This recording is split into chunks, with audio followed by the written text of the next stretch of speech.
আসসালামু আলাইকুম এভরিওয়ান, কেমন আছেন সবাই? আশা করি সবাই ভালো আছেন। আজকের ভিডিওটা না করেই পারলাম না। আমি অলরেডি কেকটা মোল্ড আউট করে ফেলছি, তারপর ভাবলাম যে একটা ভিডিও করি।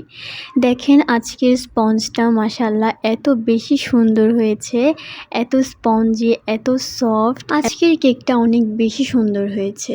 সো অনেকেরই একটা ধারণা যে ওভেনে কেক বেক করলে হয়তো এটা চুলার মতো এত সুন্দর হয় না, এত ফুলে না।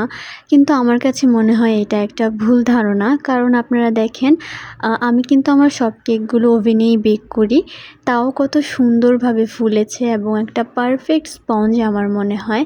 দেখেন আপনারা ভিডিওতে স্পঞ্জটা কত সুন্দর, মাশাআল্লাহ আজকের স্পঞ্জটা একটু বেশি সুন্দর হয়েছে।